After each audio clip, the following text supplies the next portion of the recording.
In the name of Allah, the most gracious, the most merciful. My dear brothers and sisters, my beloved family in faith, Assalamu alaikum wa rahmatullahi wa barakatuh. How many of us are carrying a weight on our hearts today? How many feel stuck in a situation, a hardship, a sadness, a lack of habit, a state of mind that feels permanent, as if the door is locked and the key is lost? Today I want to remind you of a key that is in your hands, a key that can change everything.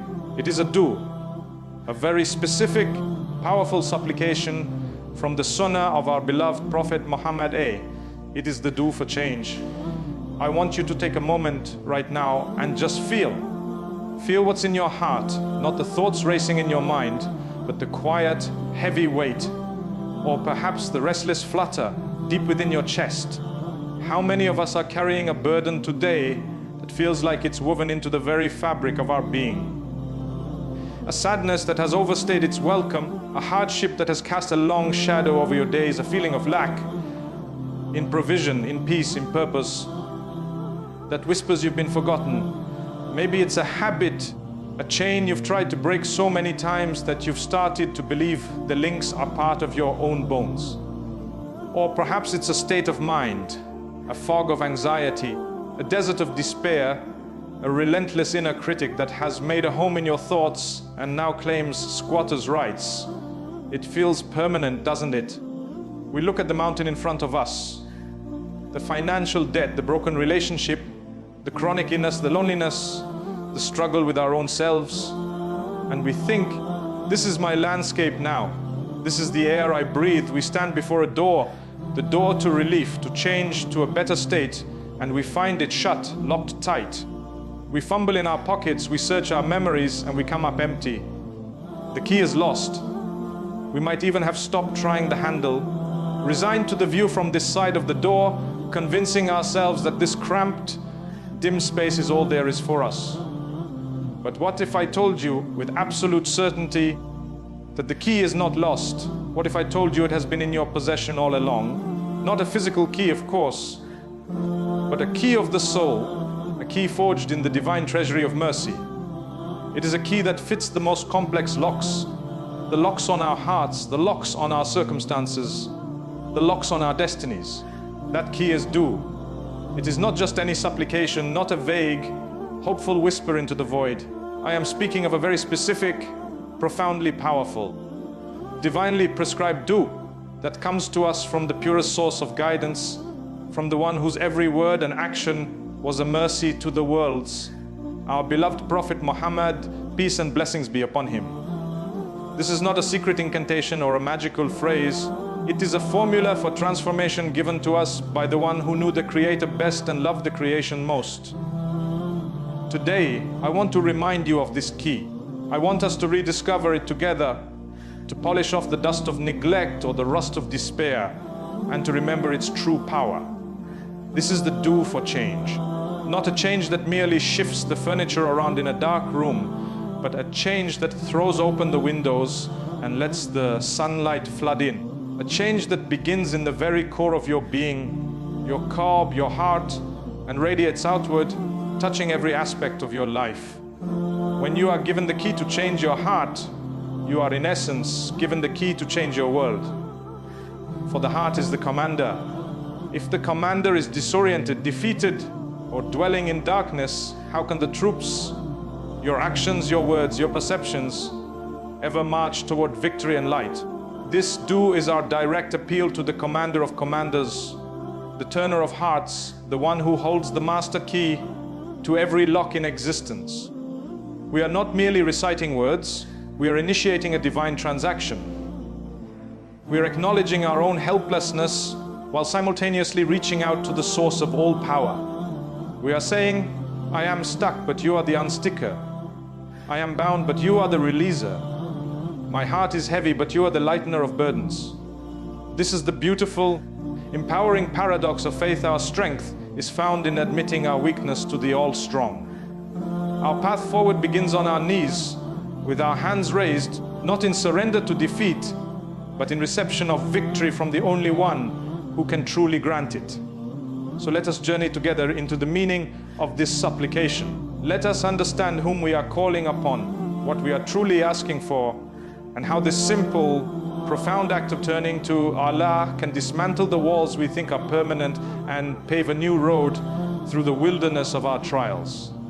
The journey of 1,000 miles, they say, begins with a single step. For the believer, the journey from any hardship to any ease begins with a single, sincere sentence.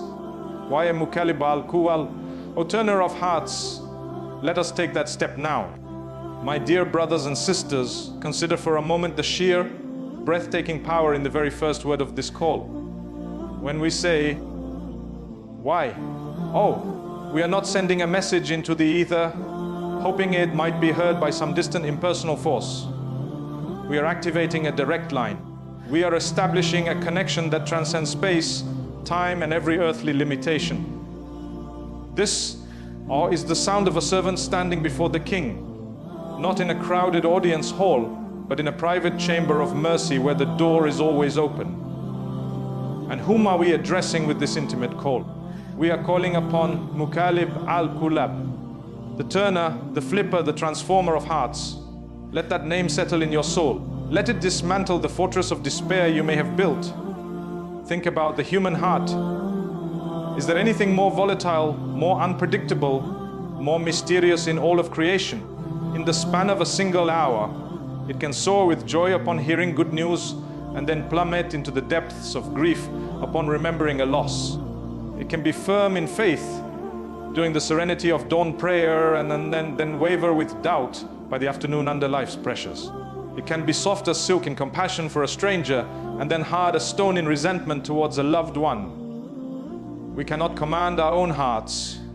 We cannot, by our own will, force a heart filled with hatred to suddenly overflow with love. We cannot order a heart paralyzed by fear to be instantly courageous.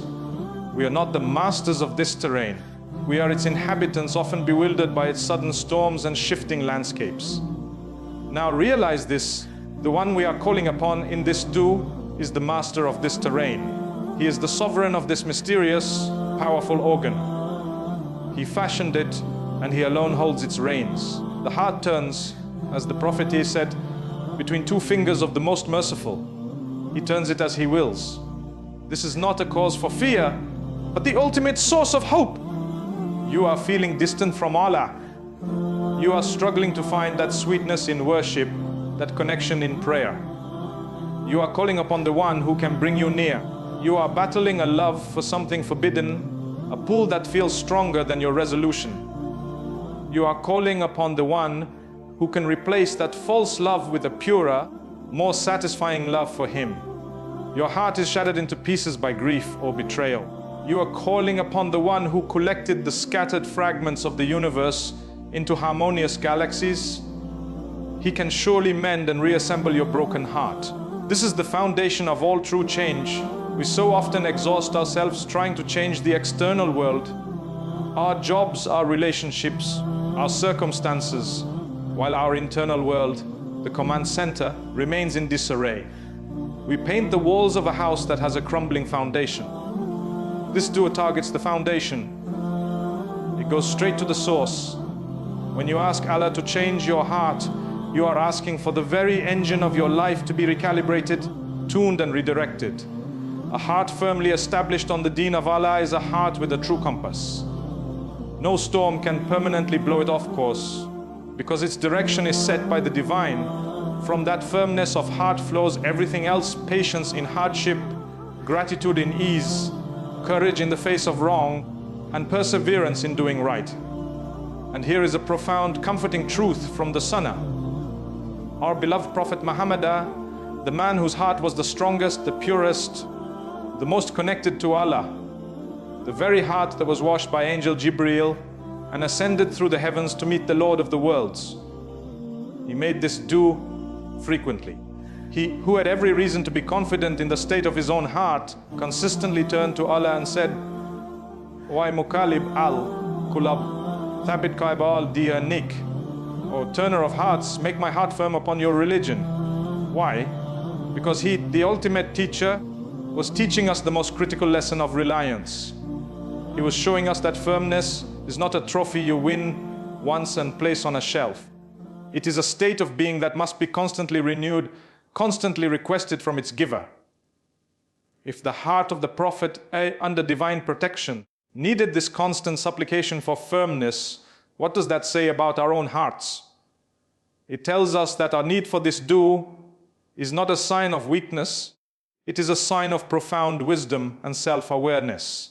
It is the ultimate act of spiritual intelligence. So do you now see the power you are invoking? You are not reciting a hopeful wish. You are aligning yourself with a divine principle and a prophetic practice. You are saying, Allah, I acknowledge that you are in total control of the most essential part of my existence. I cannot guide it myself. So you guide it. You turn it. You point it directly toward you. This is the essence of tawakkul, complete reliance. It is the surrender of the illusion of control. And in that beautiful surrender, you find a power far greater than your own. You are handing the chaotic, swirling map of your emotions, your desires, and your fears to the master cartographer and saying, oh, you created the territory, please draw the path for me and keep me steadfastly walking upon it. When you call upon Al-Mukallib, you are tapping into the very force that turned the hearts of the mightiest enemies of Islam, like Umar ibn al-Khattab and Khalid ibn al-Walid, into its greatest champions.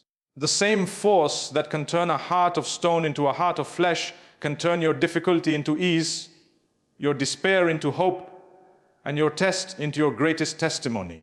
The change you seek in your life must first be granted to your heart, and for that you have the number of the one who specializes in exactly that work. Call him. Call him now. Call him often. He is waiting, and he is the best listener.